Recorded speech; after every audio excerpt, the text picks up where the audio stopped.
Alright everyone, welcome to MTG Life. This here's going to be our very first video. I was wanting to do a commander deck tech, but due to the time constraints I have today, I'm just going to do a brawl deck tech and a standard deck tech of two of my very own decks, which I made a few months ago. The first deck tech I'm going to do is going to be a Vampire Tribal Standard.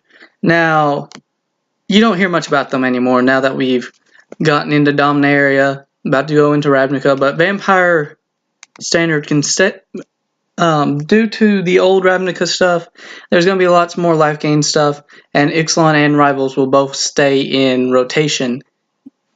Yeah, Ixalan and Rivals will both stay in rotation for this next set, so we can add stuff in, and we'll probably end up doing it again. I want to go ahead and say, apologize for the low quality. I'm using a laptop, probably will be for quite a few more videos till I can actually figure out what to buy for a setup.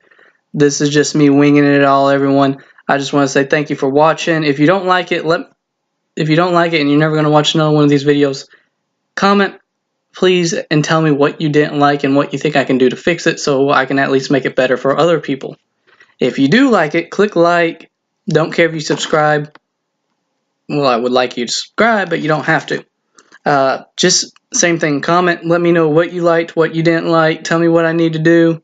This is going to be a work in progress. Alright, let's get started on our standard black-white Vampire Tribal. We're going to start off with the creature, we're going to go by creature, instant sorcery, and mana cost. In this deck, you will want to run a whole playset of a Vicious Conquistador. He's a black for a 1/2 vampire soldier. Whenever he attacks, each opponent loses 1 life. So basically, you play him turn 1. If you start first, turn 2, you attack, deal 2 damage. Even if your opponent has a creature and blocks him, they're still going to take 1 damage. If you're playing multiple, they're all going to take 1 damage. So it's fine. This deck is a deck that I actually like. I only have so many sleeves, so you guys won't see many decks sleeve. This is actually the only amount of sleeves I have. Is enough to sleeve a standard deck of 60 cards. Alright, we only play one play set because this is the only one I could find, because I only make decks with cards I own or that I trade through friends. I don't go out and buy cards to build decks, people. This stuff's basically budget, but it works decently. Alright, next card we got in the 1-drop slot will be Duskborn Skymarcher, a white for a 1/1 flying vampire cleric. You pay a white, tap, target attacking vampire gets +1/+1 until end of turn. Buff your stuff. Just buff them up. I actually played against a deck, and I wasn't thinking. Sometimes if I can't remember the name of the card, but it's standard and it comes out, it's a instant or sorcery or something like that. It's red. You play it, and it deals 1 damage to target player and all creatures, and 1 damage to all creatures they control.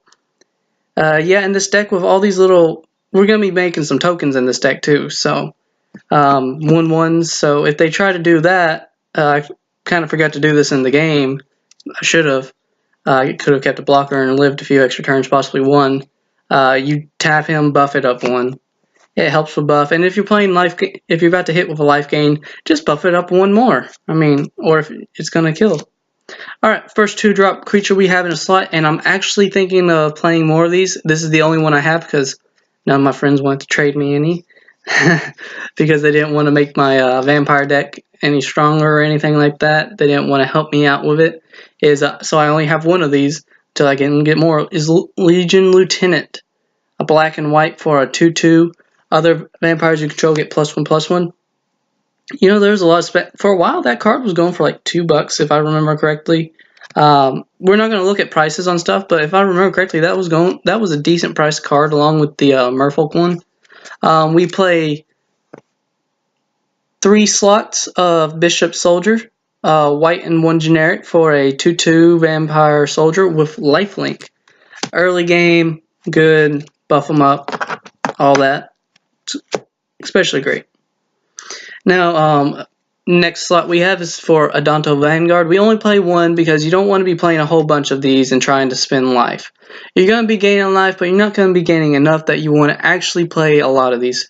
White and one generic for a 1/1 vampire soldier. As long as he is attacking, he gets +2/+0. Pay for life, he gains indestructible until end of turn. Now, he makes a good blocker, which is the only reason why we run one of them in here, is the fact that you can just chump block and keep him alive. Like I said, we'll be gaining life, but not enough that you want to actually, because it is only a 60 card deck.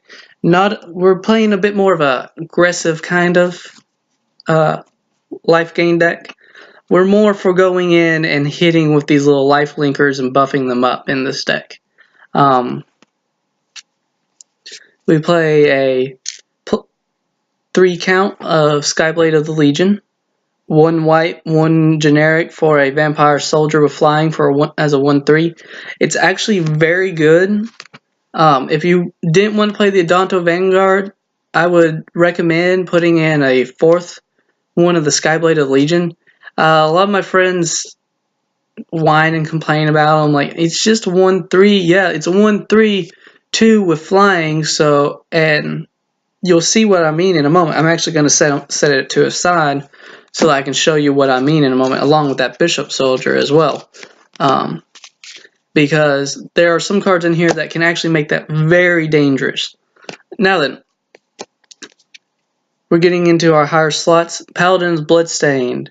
A white and 3 generic for a 3/2. When he enters the battlefield, you create a 1/1 white vampire soldier token with lifelink. We play 2 of these in here because I don't play more than 2 because it's a high drop creature, 5 for technically a 1/1 and a 3/2. Not something I want to play a bunch of in here. I have other slots. Now, due to some of our, like I said, the Bishop, Conquistador, and the Skyblade, they're all going to basically die early on. Your opponents are going to realize they're really annoying after a few turns, so they're going to basically decide to block and kill them off, which is why we play a Bishop of Rebirth. 2 white, 3 generic for a 3/4 vampire cleric with vigilance. When Bishop of Rebirth attacks, you may return target creature card with converted mana cost 3 or less from your graveyard to the battlefield. Now, see what it is with this is those cards. Let me go back and count all of those ones. 1, 2, 3, 4, 5, 6, 7, 8, 9, 10. We run 13 cards that Bishop of Rebirth can target. Yeah, it's not as much as you would probably be wanting to. You'd probably be wanting to run like half of your stuff with a playset of these Bishop, like 20 with a playset, and then along with a playset of Bishop of Rebirth. But I run home in here because we run a playset of Vicious Conquistadors. If you get 2 or even 3, or somehow a playset of them all in your hand, along with a swamp or 2, or like the whole playset in 3 swamps, your opponents are going to get very annoyed with the Vicious Conquistador, especially if you're playing multiple, because you can just attack one person, deal 2 damage to them from each Conquistador, and each opponent is taking another 1 damage from the ability. So they're going to want to kill those off pretty early. The Skyblade, he's a great blocker. They're going to try their best. Odds are that it's going to die from you blocking. The Bishop Soldier, they're going to either block it or they're going to kill it because of the lifelink. So that's why we play Bishop of Rebirth. Now, the reason why I set Bishop of Rebirth and Skyblade to the side was because we play a playset of Anointed Deacon, which is a black and 4 generic for a 3/3 vampire cleric with, at the beginning of combat on your turn, you may have target vampire get +2/+0 until end of turn. Now, I really like this card, and I play a playset of it in here because, one, it's not an activate, like, the ability activates every turn. Every single, like, as soon as you put it into play, you go to combat, and you have a 4/4 vampire, you can automatically make it a 6/4 vampire. which is what I'm talking about, is because if you have an Anointed Deacon in your hand, get it on the battlefield as soon as possible, because if you have Skyblade of the Legion, that becomes a 3/3 flyer. Or Bishop Soldier, that becomes a 4/2 lifelink. And that's only if you have one Anointed Deacon. I've played games where I've gotten 2 or 3 of them out on the battlefield at the same time, which, coupled with that, is like +4, 4-0, +4-0, or +6-0, or heaven forbid, your opponent would kill you if you were somehow able to get the whole playset out. That's +8, +0 onto one vampire. If it has lifelink, if it's the Bishop Soldier and you're gaining life from that, that's 10 life right there. Or if it's the Skyblade, you're swinging for 9 in the air. Or if you have multiple other creatures out, you can just divvy them out between however many Anointed Deacons you have. That's why we run a playset. Now onto our next card. We run only one of this because it's not really, it's something you kind of want to play by surprise. It's not something you want to like try to win through, because it's Bishop of the Bloodstained, 2 black, 3 generic for a 3/3 vampire cleric. When Bishop of the Bloodstained enters the battlefield, target opponent loses 1 life for each vampire you control. Another reason why we're playing like 13 low drop creatures, if you get multiple of them out, play him, you can possibly drain your opponent 5, 6 life. We don't run many more because it's not something you want to try to bet on, because you'd probably want to, if you were playing a deck, like I said, with 4 Bishop of Rebirths, 20 cards with below 30 mana cost, not 30, below 3 converted mana costs, and then I'd probably say play like a playset of Bishop of the Bloodstained if you were wanting to do that. Yeah, it's not really worth it in here, but it is worth it enough. What I wish they would have done is for the 5 mana cost is that they would have given it flying or made it a 4/4. That would have made it slightly better. Now, one of the cards that my friends that I play with insanely hate, because this can get out of control very fast. I actually used to play a playset of these in here, but I tuned the deck to where I decided to only play 2 of them, which is Sanctum Seeker, which is 2 black and 2 generic. And for those of you who have ever played vampire decks, Tribal, I know you're sitting there shaking your head like, God damn, I hate that card so much. I know you guys are thinking it. I love it. It's a 3/4 Vampire Knight with whenever a vampire you control attacks, each opponent loses 1 life and you gain 1 life. Okay, if you're running vampire tokens, if you're not doing a deck like this, but you're watching it because you play a vampire deck and you're thinking maybe you can figure out something to do better, if you're running tokens, run Sanctum Seekers. I don't care, run at least 1, because with this you can get out of control very fast. You can get ahead in life and just drain them a bunch. Even if your creatures don't deal the damage. For example, if you have like 5 tokens on the battlefield and you play Sanctum Seeker and you decide to attack, your opponent's still going to lose 5 life, even if they decide to block them and kill them off.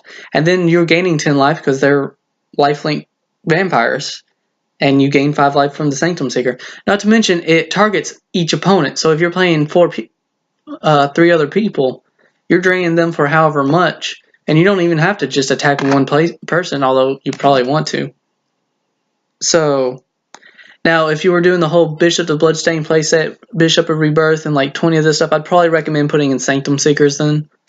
On to the next card is a card that I actually really liked, that I loved in the set, and I'm actually going to pull it out of the sleeve because it needs to be out of it. And that is Legion's Landing. I actually only have 2 because I could only get 2 out of people. This is actually like a $6 card now. It was like 3 for a while, if I remember correctly. It's a card I actually really like, and was something that I immediately tried to get. No one wants to trade me playsets, or no one ever had them. It's 1 white for a legendary enchantment with, when it enters the battlefield, create a 1/1 white vampire creature token with lifelink. So basically it's a 1-drop 1/1 along with an enchantment. So when you attack with 3 or more creatures, transform Legion's Landing, and it transformed into Adanto, the first fort. Now, let's pause for a moment, and I have to say, Wizards has done some weird stuff, but I think they hit the hammer. I think they hit the nail with this. Hit it right on the head, because the artwork is on some of these flip cards is just beautiful. I mean, take a look at that. And you may just want to search it up because, like I said, this is poor quality. But the artwork is beautiful. Anyways, Adanto the First Fort becomes legendary land. You tap for a white, or you can pay 3, tap, create a 1/1 white vampire creature token with lifelink. Now, the reason why we only run one of these in here is it's not something you really want to bank on getting, and it is a legendary card, so you can only have one of them on the battlefield at a time. Yeah, I only run just the one. The other one's in my. I actually have 2. I could run it in here as well, but I run the other one in my Vona Butcher Magan commander deck, which we'll end up doing a video over in a little bit. Now, another card that does wonders in this deck, especially when your opponents know you're playing black-white vampires. We played 2 Vampire Zeals. Now, you may want to up this up to 3 or 4, depending upon your play style and your play groups. It's a 1 white for an instant. Target creature gets +2/+2 until end of turn. If it's a vampire, it gains first strike until end of turn.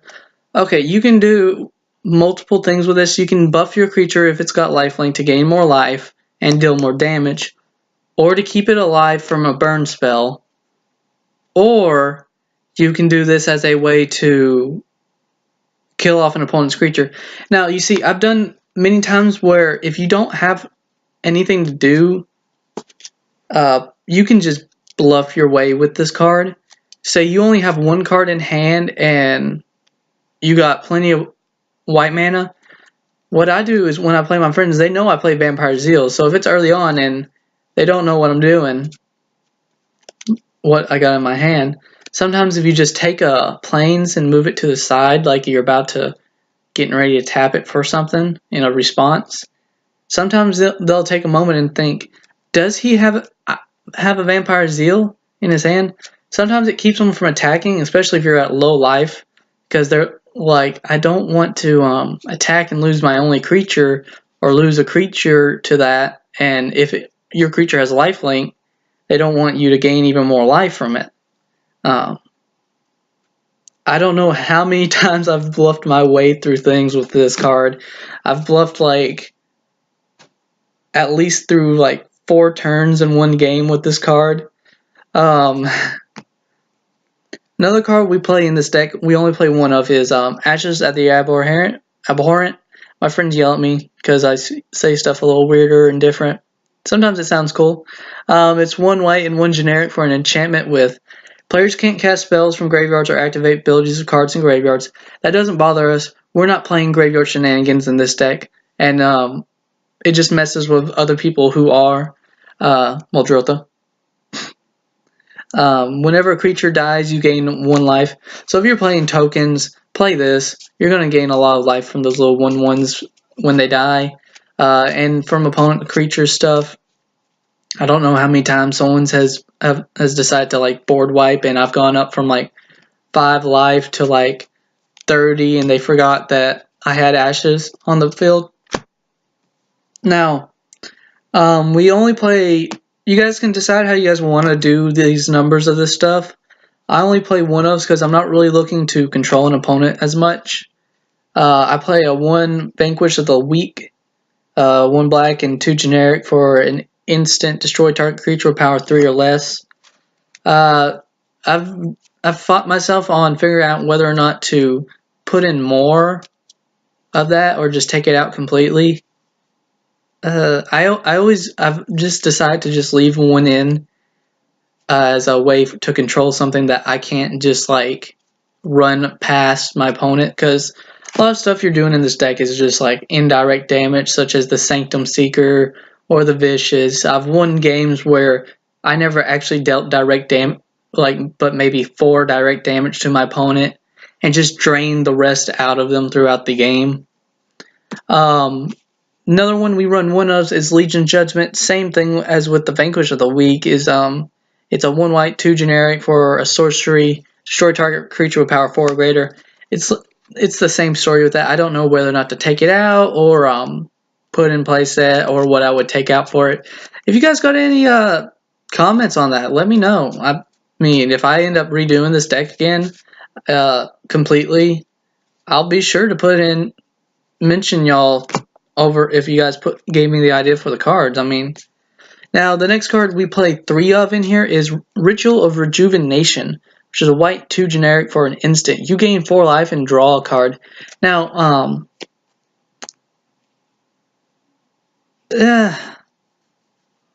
I actually played, I can't remember what it was. It was some Vampire Cleric. It was the same mana cost, but for like a 2/3 with when it enters battlefield, you gain 3 life.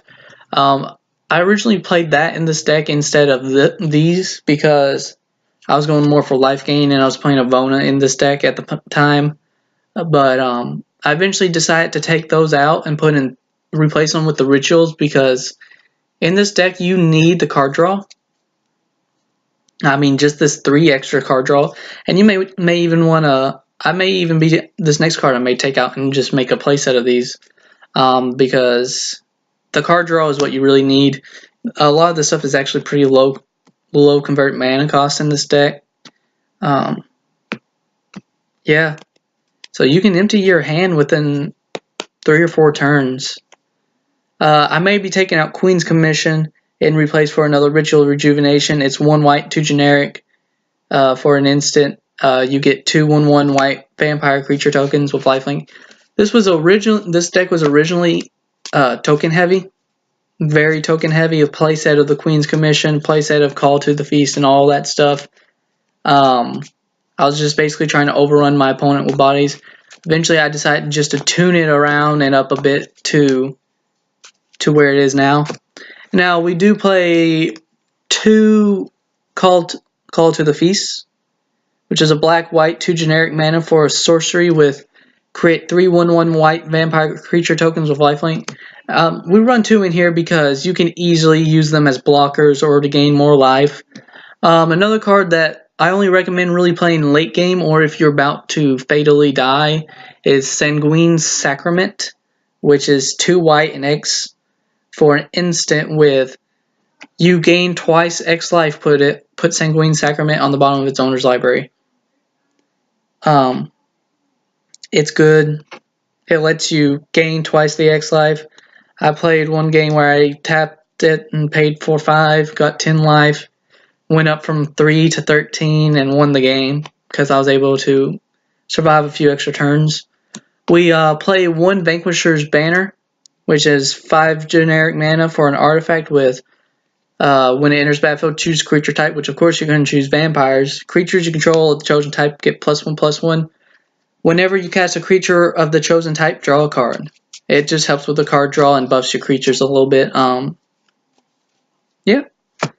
The next card we run in this deck is Throne of the God Pharaoh, which is 2 generic mana for a legendary artifact. We only run 1 in here because it's not something you really want to bank on winning with, but you could if you were running a token heavy deck because at the beginning of your end step, each opponent loses life equal to the number of tapped creatures you control. So when I said earlier that this is a little bit of an aggro vampire deck, this here helps with the aggro. It makes us want to turn sideways and just to try to hit our opponents even if the creatures die. It just deals that a little bit of extra damage. Along with the Vicious, the Sanctum, it just deals extra damage that's not even direct, which can possibly end up being a alternate win condition. Like I said, if you're going to run a token heavy deck, I really recommend. This here was in the token heavy deck. I really recommend running it in there.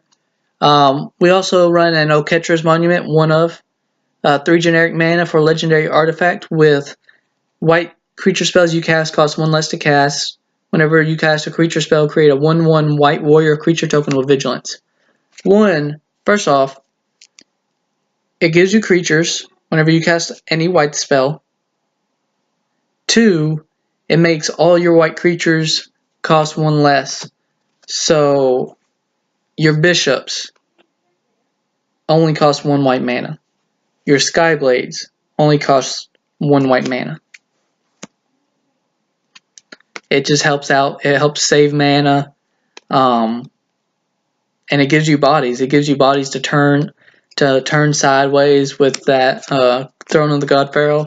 Now, the very last card in this deck that we run is a Bantu's Monument, which is kind of like Okettra's Monument, but it's 3 generic mana for a legendary artifact. Black creature spells you cast cost 1 less. Make that stuff just a little cheaper. Whenever you cast a creature spell, each opponent loses 1 life and you gain 1 life. Indirect damage to them, and it helps gain you 1 life. We also run 10 swamps and 10 plains. It honestly gives you a good even amount, lets you get to all the cards you need. Yeah, and that's about it. Now, I would like to say thank you guys for watching. This is MTG Live, and comment. Let me know what you guys think. Tell me what you liked. Tell me what you didn't like. Tell me what you think I should do deck techs on. Give me advice on anything. Let me know what you guys think would be good cards to put in here or take out. Yeah. Click like, subscribe, whatever you guys want to do. Feel free. Probably going to end up trying and post a Brawl deck tech video the same day as this. So, alright. Thank you.